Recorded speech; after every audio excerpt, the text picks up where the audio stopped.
Florence Villemineau is our press reviewer. Hello there. You've been looking through the papers for us. Tell us what Le Figaro is saying about the Central African Republic situation. Well, Le Figaro is really focused on the fact that this military operation could last a lot longer than it was initially supposed to. And Le Figaro takes a look at what the risks are of an extended intervention. These 400 extra soldiers are being sent, so there will be a total of 2,000 French soldiers on the ground. It's a far from over, says Le Figaro. And in its editorial, it says that France was right to intervene to stop a potential genocide. But Le Figaro, the right-leaning paper, is still very critical of François Hollande and his government. They're critical of him for not sending a clear message to the French people from the very beginning, because initially Hollande presented this military operation as a policing operation that would only last for 6 months. But according to Le Figaro, that was clearly bending the truth. And Le Figaro says that this is another lie coming from the government. Another lie after a long string of lies about all sorts of things like the economy, unemployment, etc. But this time, the reputation of France, and especially of France's army, is on the line. A lie or a miscalculation? It's for the analysts to decide, I guess. We'll move on to another French story, which we've been talking about in the business news.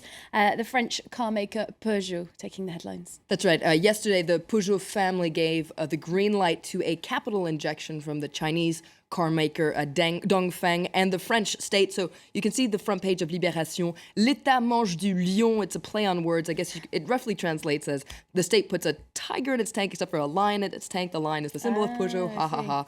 Now, it's literally the state eats lion. Yeah, the state eats lions. But in French, that means the state gets energy from something. Okay. But critics have been worried about this deal, saying it'll mean a transfer of technology to China. But Libération really plays down those fears today in its edition. Okay, so some favourable reports there. Le Parisien, the Paris local newspaper, investigating what's on our plates. Very, very important in France. Very important in France. And it reminds us around the world. And around the world, but especially in France. It reminds us that just a year ago, there was that horse meat scandal. And so Aujourd'hui en France, Le Parisien says, we'd really like to know what's on our plate and be able to eat without fear. It talks about food safety today.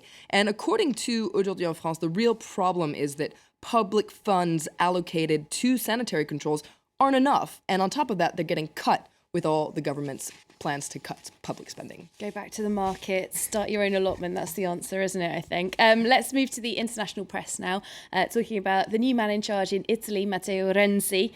Was mayor of Florence very short time ago, now having to try and form a government. That's right. I pulled out 3 articles from the Italian press today. First of all, La Repubblica, which talks about la situazione, what is going on now. The Italian media has dubbed all this la staffetta, the relay between Enrico Letta and Renzi. And this article points out that all eyes are on Renzi, including across Europe, and any mistake he makes is going to cost him a lot. Now, there's another analysis piece in La Stampa that points out that Renzi has been very ambitious. He's given himself 100 days to turn Italy around. Dangerous deadline. Dangerous deadline. And in fact, La Stampa says that he's so ambitious, it seems a lot like the Titanic, according to La Stampa. Dramatic. And the Huffington Post here points out that Renzi, he's struck a chord of sympathy with a lot of Italians because he's youthful and ambitious, but is he just energy? Is there any real substance to him? That's what the Huffington Post wonders. Well, I guess we're going to see, aren't we? Thanks very much, Florence Villemineau, there with our preview of the press review. Back a little bit later on with a fuller look at